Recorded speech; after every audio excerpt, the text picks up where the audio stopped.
Hey everyone, in today's video, I'm going to teach you 10 CAE phrasal verbs to help you pass this exam.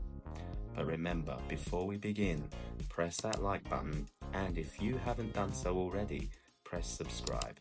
It's going to help you improve your English. Trust me. Phrasal verb number 1, to come up with. If you come up with something, then it means that you create or think of something. Usually we come up with an idea, a plan, a suggestion, or a solution. So here are some examples. She came up with a great idea for a party. And can you come up with a plan for this project?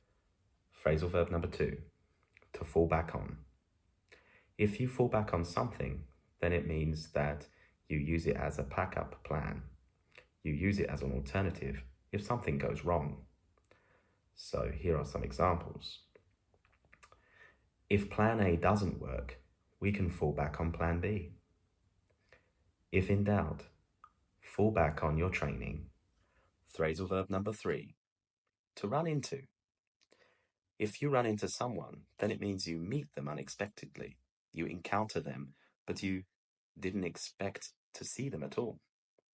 It was a surprise. So, for example, I ran into my neighbor at the supermarket yesterday. Guess who I ran into on my way into town? Phrasal verb number 4, rule out. If you rule out something, it means you eliminate it. You don't include it in something. You don't want to use it or think about it. So, for example, it's way too expensive, so we're going to rule it out as a gift for her. I think I'm going to rule out going on a second date with her. She's just not my type. Phrasal verb number 5, cope with. If you cope with something, then it means you deal with or handle, take care of a difficult situation. Usually we cope with things like stress, illnesses, and health problems. For example, it's essential to be able to cope with new challenges, especially when you enter the job market.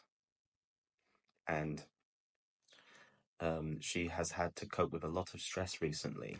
Phrasal verb number 6, hold on to. If you hold on to something like this, you want to keep it, you want to retain it, and not let it go.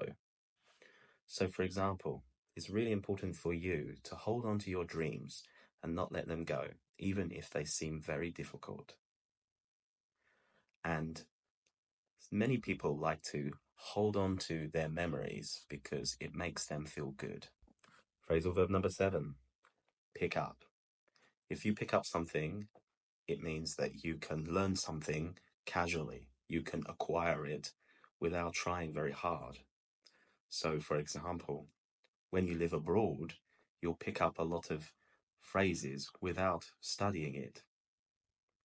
And it's very important before you travel to another country to pick up some useful phrases such as where is the toilet? Phrasal verb number 8, set out. If you set out to do something, then it means you say what are your intentions, what you want to do, okay? So, for example, before we begin, I want to set out my plan for this project. And in order to make sure everyone knows how to play, I'm going to set out the rules. Phrasal verb number 9, turn out. Turn out means that something results in a particular way. Something ends or finishes with a specific thing. So, for example, last night's party turned out to be a lot of fun, didn't it? And despite the challenges, it all turned out well in the end. Phrasal verb number 10, go through. If you go through something, then it means you examine it. You experience it very thoroughly, very deeply. So, for example, while learning English, it's normal to go through a lot of pain, right? And also, as we go through life, we have to go through a lot of good moments and a lot of bad moments. Were any of these phrasal verbs new for you? Let me know in the comments below, and make sure you use the comments as a place to tell me your thoughts. Also, if you want to continue learning, you need to press this video here, and then your learning will continue. It's really important to learn, because if you learn more, you'll be a good student.